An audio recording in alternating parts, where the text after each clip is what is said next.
weltare ɓiɓɓe fulɓe andu diine ma fedde heblo sukaɓe afrique takkusan yoni ha toon to ndulumaji kon takkusan yoni ha toon to barkeji kon tigui juula ha toon to bakkel kono noon kon takkusan yoni ha toon to saare birom kon takkusan yoni ha toon to saare fodé dirma saare bonji ha toon to sesum kame dane en gari yettinde kabaruji meɗen coftal ɓalli e ɗemgal pular paɗen ko toon to réussi 2018 hoti goɗɗe joni joni jañoɗen jam ñalli e moɗon hettiyankoɓe a yawo weltare ɓiɓɓe fulɓe andu diine ma fedde heblo sukaɓe afrique eɗen goni e 17 lewru meɗen e corse hitande ujunnaje 217 ta ko ñalawma meɗen dewo bir no mbiɗen ni kabaruji meɗen coftal ɓalli e ɗemgal pular pemɗen ko toon to leydi réussi noon en paami heɗe ina fotiti toon 32 équipe ta ko leyɗele certuɗe kamen fof jilloy ko ngel ɗo kawgel bitegel coupe de monde ta ko baɗangel toon to leydi réussi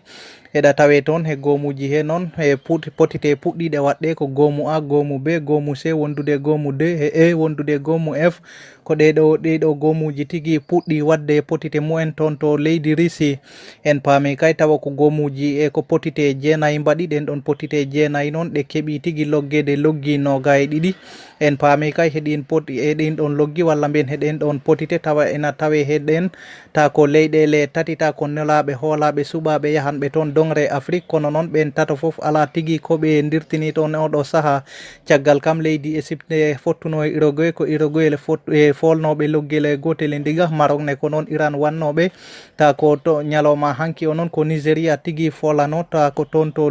hakkude mum e croatia ñalawma hano noon potite jokkino toon to gomu e costa rica hakkude mumen e servi ko serbi heeɓi fartange folde costa rica ta ko loggele gotele ndiga ko en direct wondu toon to samra arena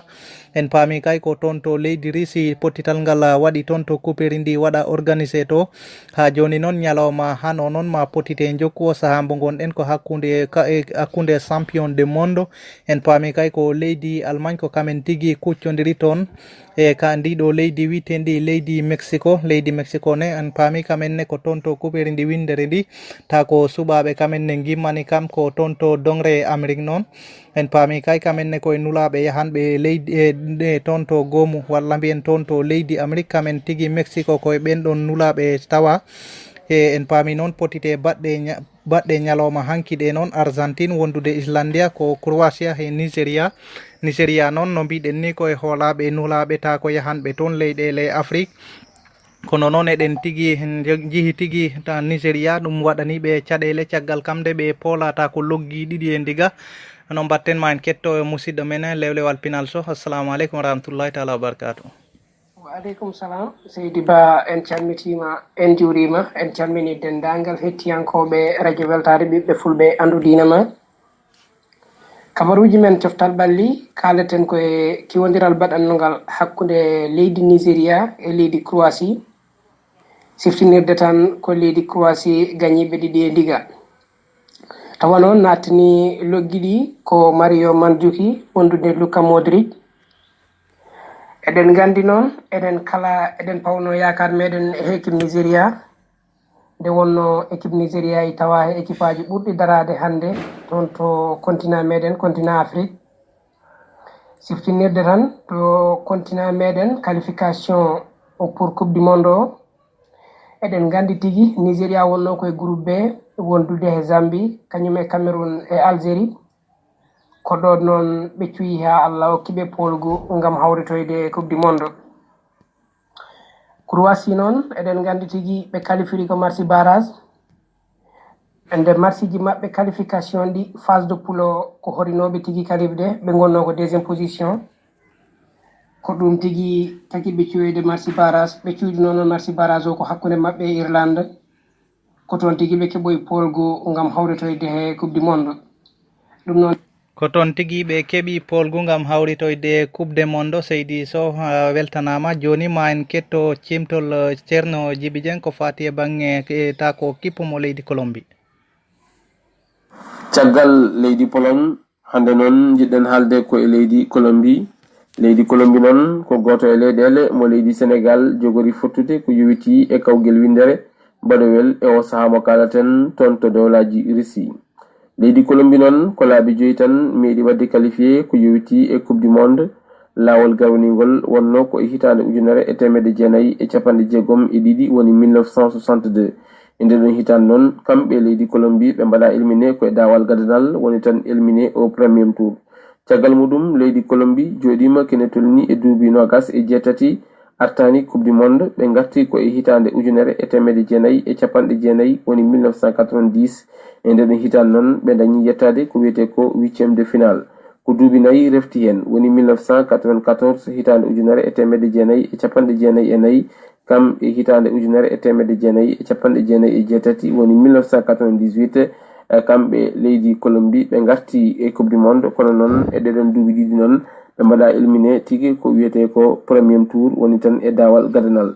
darde nde ganduɗa ko darde woni mo leydi Colombie ɓurde tengtude ko yowiti e coupe du monde wonno ko e hitande ujunnaji 2014 caggal kay nde ɓe jetti ko wiyete ko quart de finale. wona ɗum ko leydi Colombie meeɗi ƴettude couperi wiyetendi Copa America ɗum ɗon noon wonno ko e hitande ujunnaji 2001. to banggue ɗaftodel ngal kamɓe noon ɓe gonno ko toon to zone am sud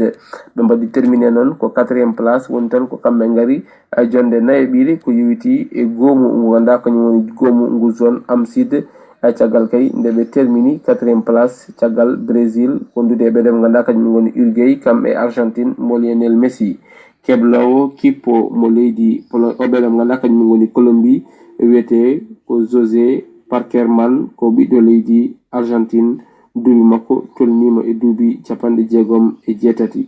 star kippo mo leydi Colombie wiyete ko Radamel Falcao o fettata ko toon to kippo biyeteɗo Monaco to dowlaji toon to dowlaji France. Seydi Sow a salminama. ceerno jafoɗon ceerno Djiby Dieng a salminama a juurama. ha joni kabaruji ɗi ma en kale gomu e ñalawma hano walla mbiyen kikiɗe hano toon to Russie ma potital ngal jokku hakkude ɓe witeɓe Brésil mbo Neymar Junior wondude Suisse en paami kay e Brésil ne kamenne ko han woni potital mumen ngal ɓe jogu ngal ɓe gaddoto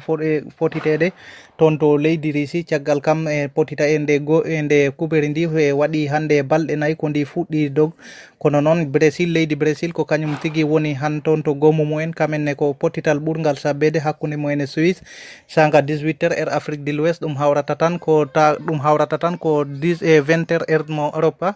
joni noon ma en ketto ha joni e ko fati e bangge caɗele équipe aji kippuji gendi Afrique ko jogui ma en ketto en cimtol Abou Diaw e dow ballal Ceerno Gueladio Sow.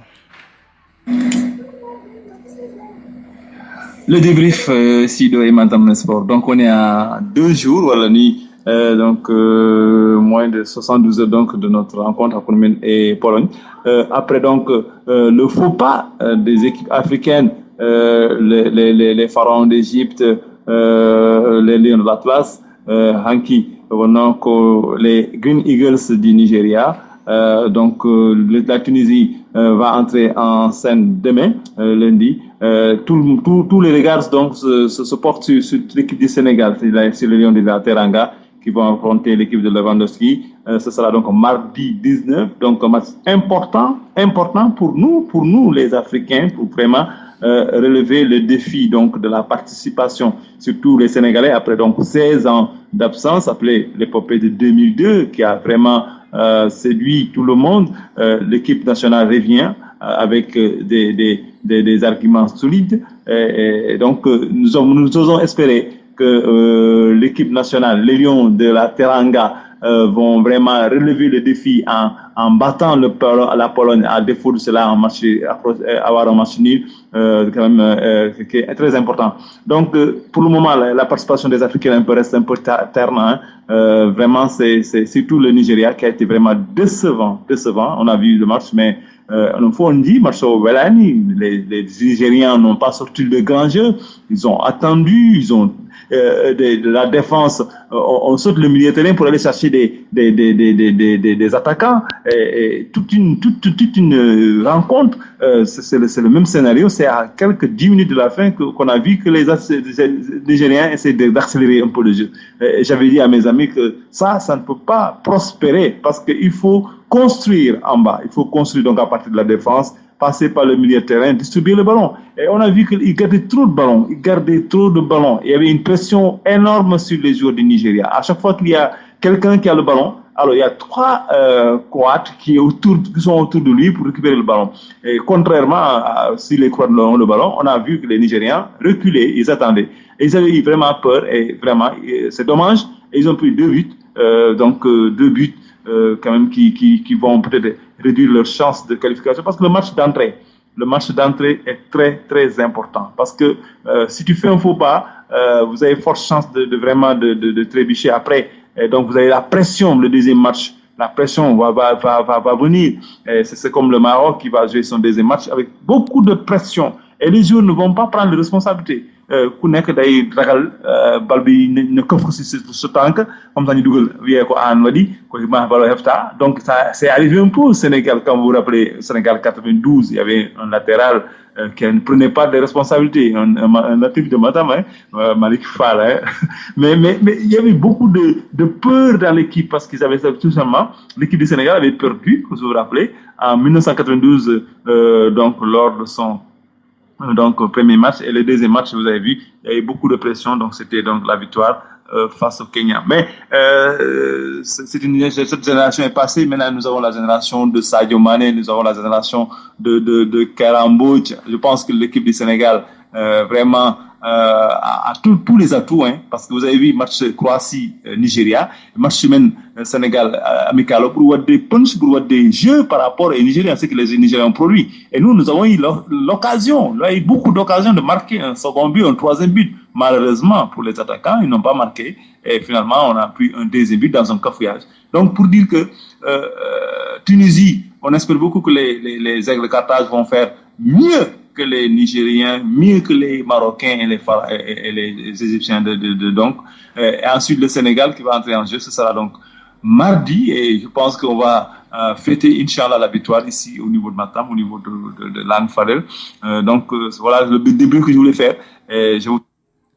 Seydi Diaw ha cimtol ngol waɗi fayida no fewi caggal kam heɗen gandi e ɗeɗo caɗele ko tigi équipe aji Afrique ko ɗum tigi woni ko ɓe keɓi caggal kam de kamen tato foof e ɓe mbaɗi potité mumen gadane kadi ɓe keɓani polgu hay goto ɗum ɗon kam heɗen gandi ko Chris wonande ɓeɗo nulaɓe africain ji ko ɗum woni ko guddirten toɓɓere kabaruji meɗen bandiraɓe hettiyankoɓe ayawo weltare ɓe andu dine ma fedde heblo sukaɓe Afrique ko ɗum wonno ko tonguɗen e kabaruji e coftal ɓalli e ɗemgal pular heɗen ñaagui noon hettiyankoɓe ɓe yaafo saabu kam fulɓe mbi ɓuɗumere wona lomto bafal en mbawa lomtade ceerno Saydou Ba walla ceerno Djibi Dieng walla ceerno Guelaje Sow kono noon koyen garno tan yettinde aadi hakkude men e weltare ɓiɓɓe fulɓe to kabaruji ɗi ko ɗum wonno ko tonganano ɗon Seydi e toon to saftawal to ko guiɗo mon sel mon Amadou Ba kettuki malaki jaam yo jaam gueno hiranen.